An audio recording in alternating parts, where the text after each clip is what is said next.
Hello friends, welcome to easy recipes by Kasturi. আজকের আমি যে রেসিপিটা তোমাদেরকে করে দেখাবো সেই রেসিপিটার নাম হচ্ছে পালক চিকেন। খুব সহজ প্রসেসে পালক চিকেন বা পালং শাক দিয়ে চিকেন আমি কিভাবে বানাই চলো দেখে নিই।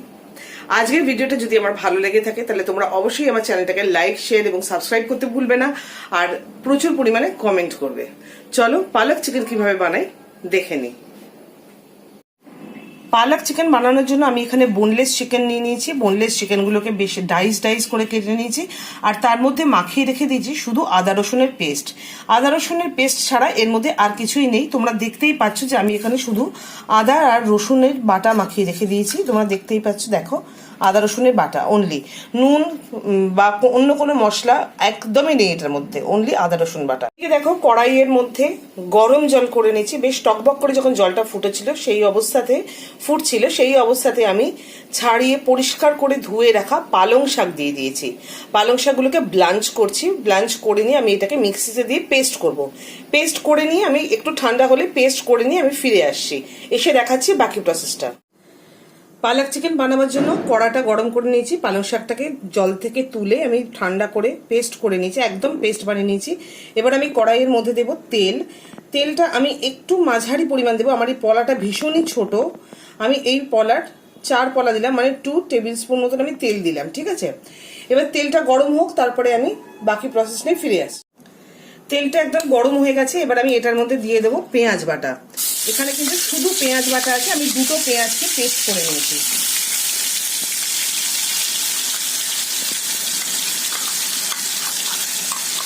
বাটাটা দেওয়ার পরেই এর মধ্যে আমি দিয়ে দেবো এতটা পরিমাণে আদা রসুন বাটা। ব্যাস, আদা রসুন বাটা আর বেশি দেবো না। এইভাবে এইটাকে একটুখানি ভাজা করতে হবে। আমাদেরকে সবসময় মনে রাখতে হবে আদা রসুন কিন্তু আমরা মাংসর গায়েতেও মাখিয়ে রেখে দিয়েছিলাম, যাতে মাংসগুলো সফট হয়। সেই জন্য মাংসর গায়েতেও আদা রসুন বাটাটা মাখিয়ে রেখেছিলাম।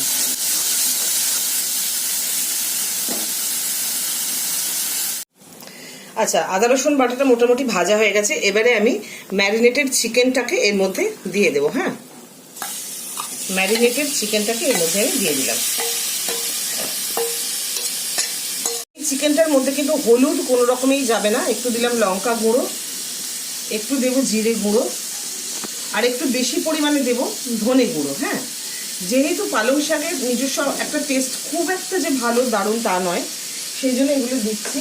আর এবার দেবো আমি এর মধ্যে টমেটো কেচাপ। টমেটো কেচাপটা একটু মিষ্টি মিষ্টি ভাব আনবে, টমেটো কেচাপ এর মধ্যে দেবো। টমেটো কেচাপটা অপশনাল, যদি আপনারা দিতে চান দেবেন, না দিতে চাইলে এর মধ্যে মিষ্টি অ্যাড করে দেবেন, মানে চিনি অ্যাড করে দেবেন।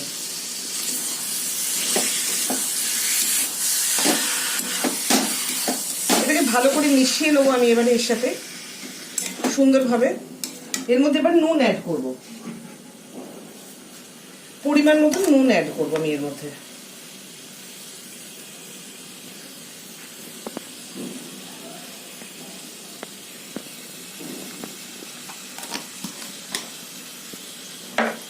নুনটা অ্যাড করার সাথে সাথে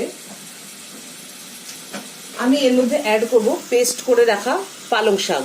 পালং শাকটা কিন্তু পেস্ট করা আছে শুধুমাত্র, এর মধ্যে কাঁচা লঙ্কা টঙ্কা কিচ্ছু নেই, শুধুমাত্র পালং শাকের পেস্ট রয়েছে। ভাপিয়ে রাখা পালং শাক পেস্ট করা রয়েছে। এটা ঢেলে দেব।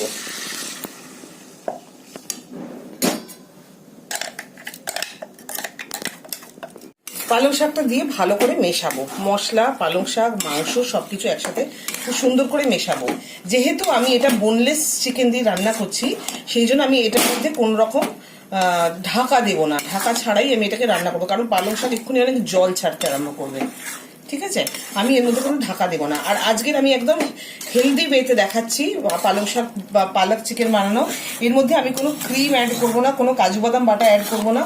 এর মধ্যে না করে আমি এটাকে একদম হেলদি অপশন ভাবে, হেলদি ওয়েতে দেখাচ্ছি যে কিভাবে আপনারা বাড়িতে পালক চিকেন খুব সহজে বানিয়ে ফেলতে পারবেন। ঠিক আছে, এবারে আমি মিক্সির জারটা ধোয়া, একটু জল দেব। খুব বেশি একটা জল কখনোই আপনারা দেবেন না, কারণ জল কিন্তু পালং শাক এক্ষুনি ছাড়বে রান্না হতে হতে। আর যেহেতু পালং শাক রান্না হতে হতে একটু কালচে হয়ে যায়, তাই আমি ঢাকা দেবো না, কারণ ডিসকালার হয়ে যায় জিনিসটা, সেটা আমি একদমই চাই না। আমি এই সবুজ রংটাকেই রাখতে চাই, তাই আমি এটাতে ঢাকা দেবো না। কখনোই আপনারা যখন রান্না করবেন তখন কিন্তু পালং শাককে সেদ্ধ করে যখন আপনারা পেস্ট করবেন, তারপর কিন্তু কখনোই পালং শাককে ঢাকা দিয়ে রান্না করবেন না, তাহলে পালং শাক কিন্তু একদম কালো হয়ে যাবে। আমার চিকেনটা একদমই হয়ে গেছে, দেখো কতটা জল বেরিয়েছে। আমি কিন্তু বলেছিলাম যে একদমই জল দেবো না, তার সত্ত্বেও দেখো কতটা জল বেরিয়েছে। চিকেনটা আমি এর বেশি গাঢ় করবো না, কারণ আমার একটু গ্রেভি গ্রেভি লাগবে, সেই জন্য। এবার আমি দেবো লাস্টে চিকেনের মধ্যে দেবো ঘি।